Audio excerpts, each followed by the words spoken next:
Bonjour à toutes et à tous. Je suis le docteur Peter de Rex, je suis neurologue, je travaille au centre de référence maladies rares, narcolepsie, hypersomnie de Lyon, plus particulièrement dans le secteur adulte. Alors tout d'abord, je suis désolée de ne pas être là en présentiel pour cet anniversaire, mais je suis ravie néanmoins de pouvoir participer avec cette présentation.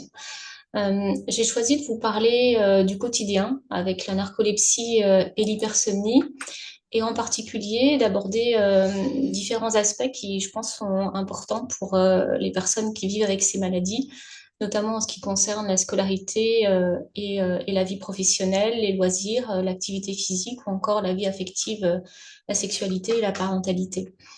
En fait, c'est des thématiques qui nous animent à la fois sur le plan clinique, mais aussi sur le plan de la recherche. Et j'ai choisi de faire un focus sur l'étude Narcoscol Narcovitae, à laquelle peut-être certains d'entre vous ont participé, l'étude Narcosport sur l'activité physique dans la narcolepsie, et puis de vous parler aussi d'un atelier d'éducation thérapeutique qu'on a mis en place l'année dernière à Lyon, concernant les aspects en lien avec la vie affective et relationnelle, la sexualité et la parentalité. Alors, les premières études concernent la narcolepsie. Et vous savez, la narcolepsie, c'est non seulement des symptômes en lien avec le sommeil, comme la somnolence ou les perturbations du sommeil de nuit, les cataplexies dans la narcolepsie de type 1 et aussi les hallucinations et les paralysies du sommeil, mais c'est aussi des symptômes en dehors du sommeil, notamment les troubles attentionnels, les troubles métaboliques, la prise de poids qui est fréquente, la puberté précoce chez les adolescents, et puis l'association à des troubles dépressifs et anxieux qui est très fréquente. Et donc tous ces symptômes, sommeil et extra-sommeil, eh bien, ils débutent souvent dans l'enfance, chez l'adulte jeune, et puis ils vont être présents au cours du temps, et donc ils vont pouvoir impacter, comme on le voit, retard le matin, difficulté pour se concentrer, difficulté aussi pour se déplacer quand on ne peut pas forcément conduire. Tout ça, ça va pouvoir éventuellement rendre le parcours scolaire et professionnel plus compliqué. Et c'est ce qu'on a voulu évaluer dans cette étude Narcoscol Narcovitae. Donc, c'est une étude euh, qui a eu lieu dans l'ensemble des centres de référence et compétences maladies rares, narcolepsie, hypersomnie en France, entre 2020 et 2023. Donc, on était en pleine période Covid, ça n'a pas été très simple, mais on a quand même réussi à terminer cette étude. Et donc, l'objectif, c'était de décrire les trajectoires académiques et professionnelles des personnes qui ont une narcolepsie de type 1 en France pour voir quels sont les facteurs qui facilitent ou au contraire qui rendent ces parcours plus difficiles. Et donc, dans cette étude, on a 235 personnes qui ont répondu au questionnaire qu'on leur avait proposé sur le parcours scolaire et professionnel. Vous voyez, un âge moyen 36 ans, 2 tiers de femmes. La plupart avaient une maladie qui avait commencé dans l'enfance. Et puis, on a demandé à ces personnes atteintes de narcolepsie de choisir des personnes dans leur entourage qui n'avaient pas de narcolepsie, qu'on a appelé des contrôles, pour pouvoir comparer les parcours entre des personnes ayant et n'ayant pas une narcolepsie. Donc, les principaux résultats de cette étude, c'est que concernant la scolarité, bah, finalement, que ce soit le taux de redoublement ou bien le niveau de diplôme obtenu, il n'y avait pas de différence entre les personnes avec et sans narcolepsie. Mais par contre, ce qui était plus compliqué, c'était le vécu de la scolarité, avec notamment parfois des interruptions de formation, des réorientations, des retards ou des absences. Et on a vu que les adaptations, lorsque la maladie avait débuté dans l'enfance, étaient relativement fréquentes, qu'elle était c'était souvent proposé par le médecin du sommeil, donc je pense qu'on a un rôle important, et que l'entourage scolaire était informé dans la plupart des cas. Sur le plan professionnel, de la même manière, on n'a pas vu de différence pour les catégories socio-professionnelles et le taux d'emploi, ce qui est quand même plutôt des données rassurantes.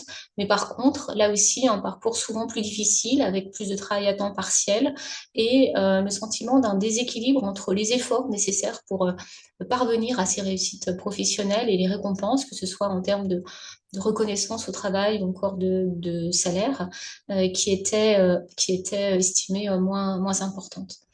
Là aussi, des mesures d'adaptation ont été rapportées, comme notamment les horaires, la possibilité de faire des siestes sur le lieu de travail ou la possibilité de faire du télétravail selon les professions, qui pouvaient aussi rendre des choses plus faciles. Et on a analysé ensuite globalement ce qui rendait le parcours professionnel plus ou moins compliqué et de manière assez intéressante finalement. Ce qui ressortait, c'était pas tant les difficultés de sommeil, sachant que on a quand même des traitements qui permettent de réduire les symptômes, mais c'était plutôt les symptômes en dehors du sommeil, notamment les difficultés de concentration et la présence d'une dépression. Et au contraire, le fait d'avoir eu un début de la narcolepsie dans l'enfance rendait la scolarité plus difficile, mais ensuite facilitait le parcours professionnel, comme si finalement le fait d'avoir dû s'adapter et puis peut-être faire des choix aussi en fonction, in fine, était plutôt un facteur favorable. Donc là, je vous présente une plaquette, un flyer qu'on a fait notamment en collaboration avec l'ANC, hein, qui était partie prenante dans cette étude, et je vous remercie encore. Je ne l'ai pas mentionné, mais c'est une étude qui était financée par la Fondation Maladies Rares. Et donc, vous avez ici un récapitulatif de ces mesures d'adaptation et d'aide, et puis un récapitulatif aussi des résultats avec les différents parcours possibles. Alors, ça paraît un peu compliqué comme ça, cette figure, mais finalement, elle montre que c'est pas forcément linéaire, qu'il y a parfois plusieurs chemins possibles, mais que globalement, dans la plupart des cas, on y arrive. Euh, Certains résultats qu'on a vus aussi dans cette étude, je trouve, sont intéressants et concernent plus la vie personnelle avec des patients qui étaient moins souvent en couple, qui avaient moins souvent des enfants, qui avaient moins de temps pour les loisirs, comme si en fait les objectifs pouvaient être atteints, mais au prix d'efforts importants et avec un retentissement peut-être plus important sur justement la vie personnelle, familiale, amicale. Et puis, ce qui nous a frappé aussi, c'est le fait qu'il y ait l'activité physique qui soit aussi réduite, probablement pour différentes raisons. Et c'est un aspect qu'on a eu envie d'explorer un peu plus, sachant que, bien sûr, dans la narcolepsie, on sait qu'il y a certains types d'activités qui sont à risque tant qu'on a des cataplexies. On sait aussi que quand on a une journée d'école, de cours ou encore de travail, c'est parfois difficile quand on est somnolent, quand on est fatigué, de trouver les ressources pour aller faire de l'activité physique. Et puis, on ne sait pas bien quel est le bénéfice potentiel de l'activité physique dans la narcolepsie. Est-ce que finalement, ça n'aggrave pas plutôt les symptômes? Alors, ce qu'on sait, c'est que dans la population générale, hein, en dehors de la narcolepsie, le fait de faire de l'activité physique, ça a des effets favorables sur plein de choses, sur la qualité du sommeil, sur les troubles métaboliques et le poids, sur l'anxiété, sur la dépression, sur les troubles cognitifs aussi, et même sur la qualité de vie. Et vous voyez ici que finalement, on retrouve tout un tas de symptômes et de maladies qui sont associés à la narcolepsie qu'on avait vu tout au début. Et donc, on peut penser que l'activité physique, c'est particulièrement intéressant dans la narcolepsie. Alors, qu'est-ce qu'on sait de l'impact de l'activité physique? Alors, d'abord, une étude qui a regardé en termes de capacité cardio-respiratoire et qui a mis en évidence que dans la narcolepsie, eh bien, ces capacités cardio-respiratoires, elles étaient un peu réduites, et surtout quand la maladie était plus sévère, notamment quand la somnolence était plus importante ou qu'il y avait plus de cataplexie. Et puis, il y a pas mal d'études qui ont regardé l'association entre le fait de faire de l'activité physique et différents symptômes et qui ont montré que les personnes qui font plus d'activité physique, eh bien, elles ont moins de somnolence, elles ont un sommeil de nuit de meilleure qualité, il y a moins d'obésité et qu'inversement, quand on fait moins d'activité physique, eh bien, on a plus de symptômes dépressifs. Et ça, c'est des études d'association et finalement, on ne sait pas bien si les personnes qui ont une narcolepsie moins sévère, qui sont moins gênées, qui ont moins de symptômes, eh ben, c'est pas justement pour ça qu'elles vont faire plus d'activité physique. Donc, ça ne nous dit pas qu'en fait, c'est l'activité physique qui réduit les symptômes. Et je voulais mentionner aussi cette étude qui a été réalisée par l'équipe du professeur Franco, donc chez les enfants à Lyon, et qui montre que finalement, il y a quand même la moitié des enfants qui sont atteints de narcolepsie qui sont physiquement actifs, que ceux qui le sont ont une meilleure qualité de vie et qu'il est possible de proposer un programme d'activité physique et que les personnes ayant une dépression pourraient particulièrement en bénéficier.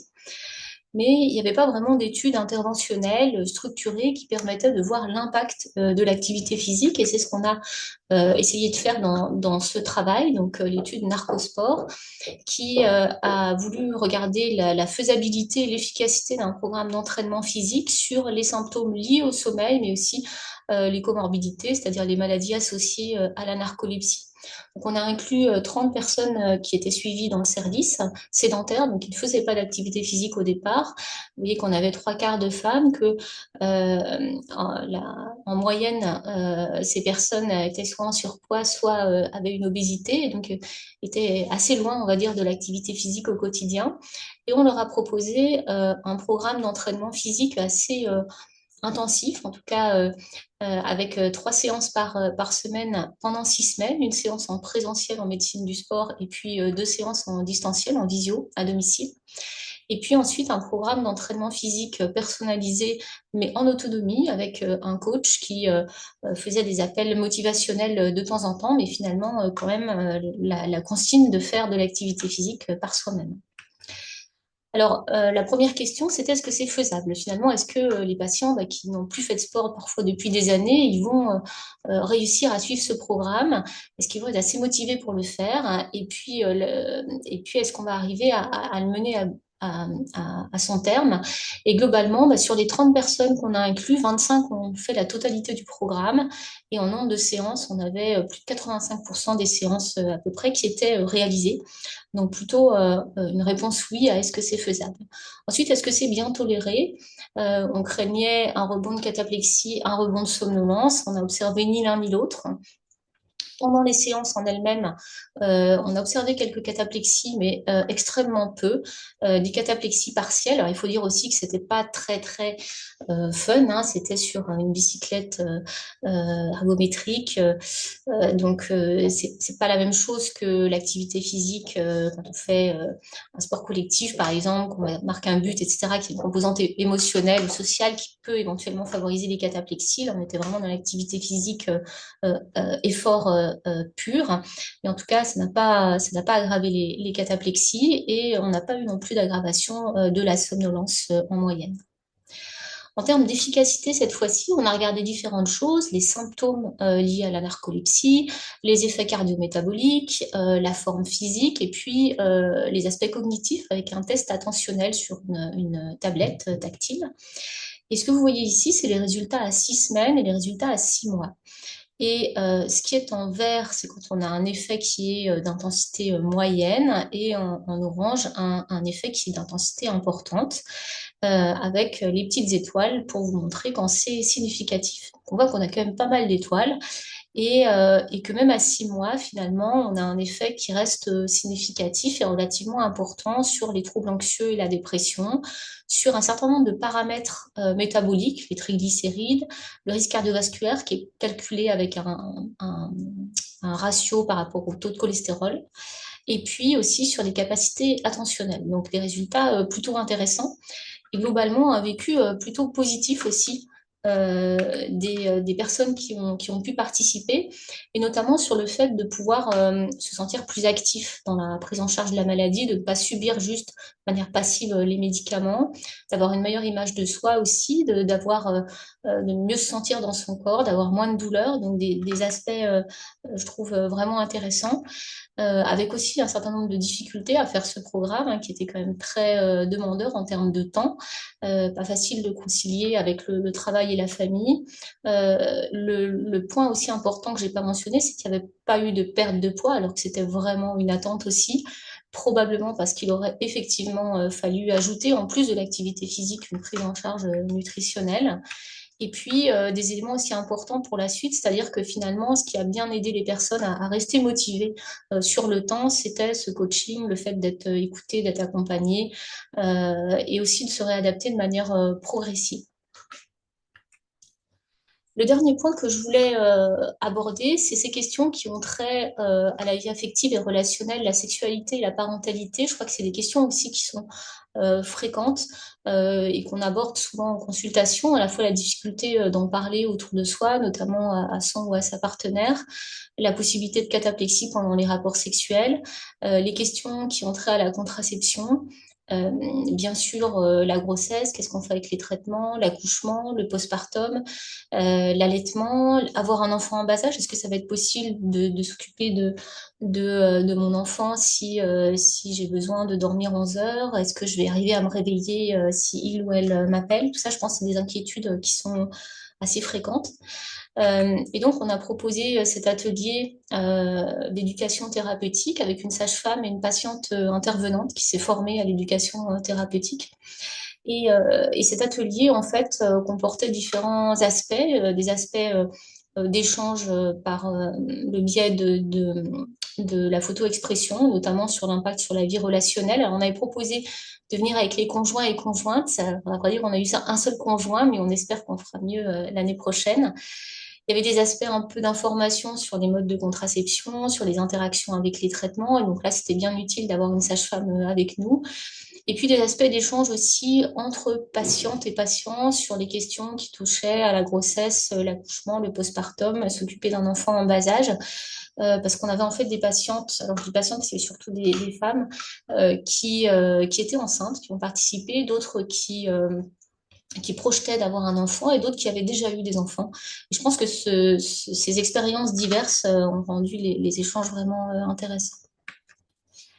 Et je voulais mentionner aussi cette revue qu'on a écrite avec le professeur Arnulf, le docteur Lambert, et puis des collègues gynécologues, docteur Rousset, Jablonski, et pharmaciens, Marine Offray et Marina Hatzenhofer, sur les hypersomnies centrales, donc à la fois hypersomnie, narcolepsie et syndrome de Klein-Levin chez la femme, avec des aspects assez pratiques.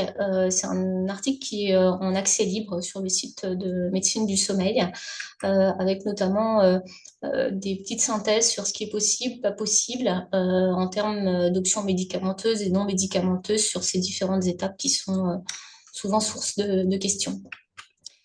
Voilà, donc voilà la présentation que je voulais faire, parler des aspects, je pense, qui sont importants, dire aussi que bien sûr, c'est souvent des choses qui peuvent inquiéter ou poser question, mais que finalement, rien n'est impossible. Donc plutôt terminer sur un message positif et puis sur un petit message aussi du service.